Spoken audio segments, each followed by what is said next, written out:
자, 오늘 이제 마지막 시간이 될 것 같은데요. 종합소득세율에 대해서 이제 설명 좀 부탁드리겠습니다. 네. 예, 지금 보면 사람들이 그 세율에 대해서 뭐 오해라 그럴까요? 뭐 물론 또 이제 이게 좀 복잡한 건데 지금 보면 이제 세율이라 하는 것은 이제 뭐 과세 표준에서 곱하는 그 비율이고, 근데 지금 보면은 이제 솔직히 말씀드려 지금 이제 부동산에 관한 세금은 크게 제가 봤을 때는 두 가지로 분류할 수 있습니다. 세율이 하나는 종합소득세율이라 그래가지고 최저 6%부터 물론 원래 바뀌었습니다. 40%까지 과세하는 게 있고, 또 양도소득세율이라 그래가지고 단기 양도하는 경우에 40% 50% 과세하는 게 있는데, 이제 그런 부분을 이제 말씀드리고 나서 지금 제가 말씀드린 거 우리 흔히 하는 말로 우리가 비례세율이다, 일반세율이다, 이 내용은 그야말로 그 종합소득세율을 얘기하는 겁니다. 네네. 이 종합소득세율의 가장 큰 전제 조건은 등기된 자산이면서 2년이 지나야 됩니다. 물론 주택에 한해서 1년만 지나면 되지만 일반적으로 부동산은 2년이 지나야 종합소득세율 6%부터 뭐 50%까지 40%까지 적용하겠지만은 그렇지 않는 경우에는 단기 양도는 전부 40% 50%가 되는데 여기서 한 가지 내가 설명을 한번 드려보는데 네. 가끔 보면 저도 이제 저 지인들 중에서 가끔 저한테 전화가 오는 게 과세 표준이 한 1억이 되면은 세법에 보니까 35% 구간인데 3,500만 원 세금을 내야 되냐고 저한테 물어보길래 그렇지 않다. 한 2천만 원만 되면 된다 이랬더니 무슨 얘기냐. 세법이 35%인데 무슨 얘기냐 이런 얘기를 하고 있는데 제가 조금 이따가 그 누진공제에 대해서 한번 설명을 드려보겠습니다. 지금 보면은 이게 이제 누진공제라 그러면은 이제 사실 보면은 뭐 만약에 아까 같이 사람들이 뭐 1억인 경우에는 저게 1억이 됐든 뭐 10억이 됐든 간에 1,200만 원까지는 6%입니다. 어쨌거나. 그 다음 구간에서 15% 이렇게 해가 다 더해야 되는데, 그래 하기가 힘들잖아요. 그러니까 힘드니까 사람들이 그냥 그 세율표에다가 누진공제를 만들어가지고, 아까 같이 1억 같으면은 35% 구간이니까, 그 35% 구간에 대해서 이제 35% 곱해서 3,500만 원에서 누진공제가 1,490만 원입니다. 대략 한 1,500만 원 빼면 저렇게 되는 거니까, 사람들이 이제 앞으로 이 방송 보시는 분들도 어디 가서 이제 2년이 지났다. 그러면은 35% 3,500이라 이런 얘기는 안 하더라도 35%가 적용이 되겠지만은 거기에 누진공제가 있다는 것만 물론 뭐 세세한 건 전문가가 알겠지만 본인들이 어떤 이걸 어떤 부동산을 양도했을 때 그 투자 수익률 분석할 때 조세 부분이 얼마 정도는 대충 가늠할 때 이게 아마 유효한 정보가 아닌가 싶습니다. 그리고 한 가지 또 더 말씀드리고 싶은 거는 이제 아까 말씀드린 원래 2016년도까지는 최저 6%부터 최고 38%까지 세율이 진행됐는데 원래부터 바뀐 부분이 아까 말씀드렸듯이 비사업용 토지 같은 경우에는 기계적으로 10%를 더 추가 과세를 합니다. 만약에 2년 지난 비사업용 토지가 뭐 예를 들어 38% 구간이었다면은 48% 구간을 적용하는 거고 그 비사업용 토지가 뭐 35% 구간이면 45%를 적용하는 거고 그렇게 적용하는 거고 그 다음에 이제 누진공제는 동일합니다. 그런데 이제 여기서 한 가지 더 설명을 드리자면은 예외 규정이 있습니다.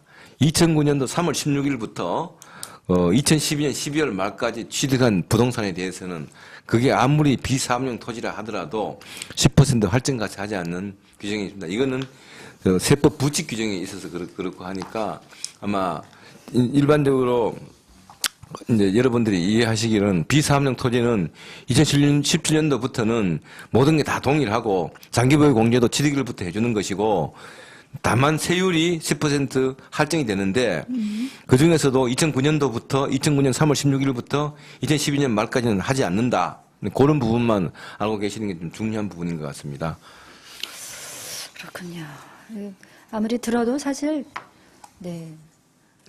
복잡하고 어렵습니다. 네. 그리고 또 한 가지 첨언할 것은 이제 아까 말씀드렸는데 종합소득세율이 적용되는 경우는 2년이 지나야 되는데 이제 단기 양도인 경우에는 종합소득세율이 아니고 양도소득세율이 적용되는데 그걸 한번 살펴보면은 1년 미만 보유. 흔히 말해서 이제 8개월, 9개월, 11개월 근무하는 이제 보유하는 경우인데 일반 부동산, 주택을 제외한 일반 부동산은 50% 세율이 적용됩니다.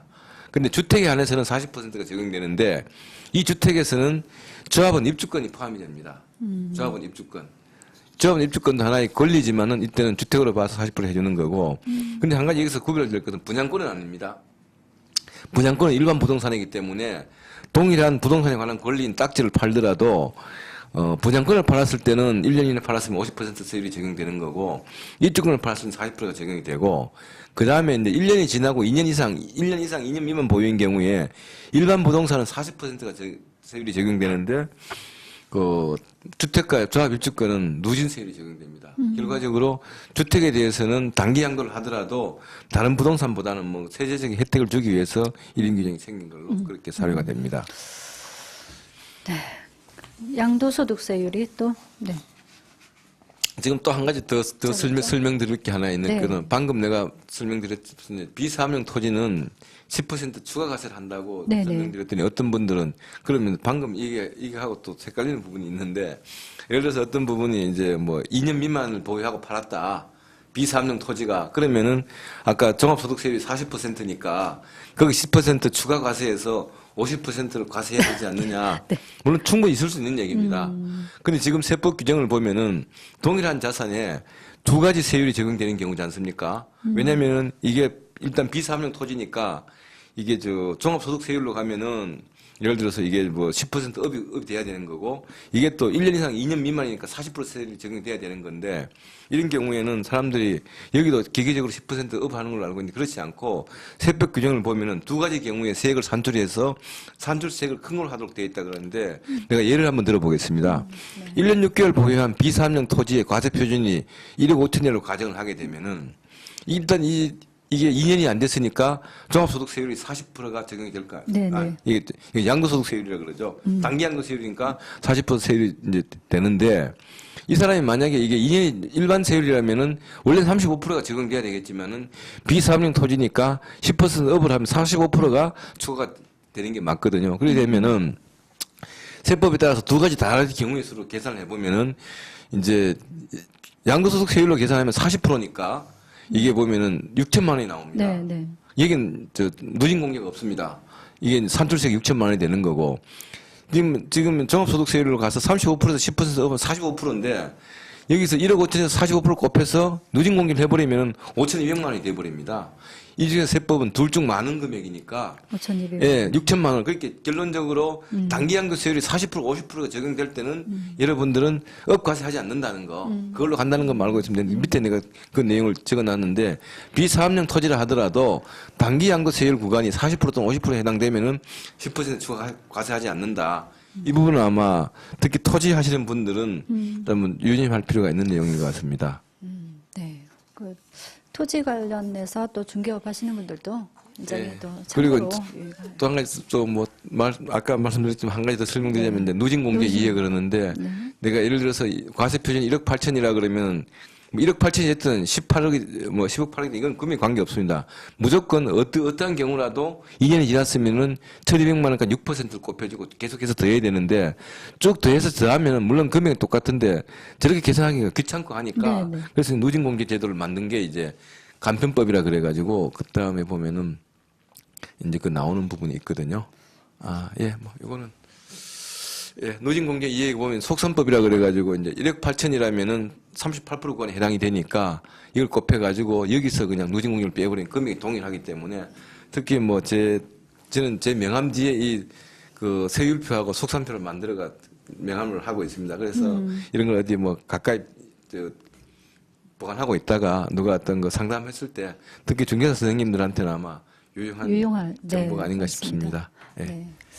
자, 그러면은 자, 우리 듣는 분들 굉장히 시청자분들께서 굉장히 귀를 쫑긋, 그러니까 눈이 좀 아플 정도로 보셨을 텐데 두고 이제 보셔야 될 것 같습니다. 예. 네, 잘 유튜브에서도 다운 받으시면 유튜브에서도 이제 보실 수 있으니까 네, 굉장히 유용한 정보일 것 같고요. 오늘은 여기까지 하시고 다음 시간에 네. 일정을 잡아서 또 해주실 부분이 또 있죠? 예. 네. 뭐 상속 증여라든가 네. 또 주택 임대소득, 네. 그다음에 뭐 부동산과 관련된 부가가치세, 네. 여러분들이 궁금한 사항을 한번 또 정리해서 네.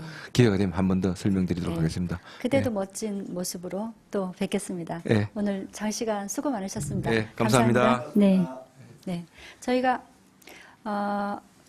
이렇게 해서 오늘은 마치고요. 다음 주는 저희가 그 김학관 교수님을 모시고 공인중개사의 업무 영역과 한계라는 주제로 굉장히 그 공인중개사분들, 우리 공인중개사 방송국이다 보니까 주 시청자층이 공인중개사분들이 많고요. 부동산업을 하시는 분이 많기 때문에 굉장히 유익한 또 시간이 될 것 같습니다. 다음 시간에 뵙겠습니다. 감사합니다.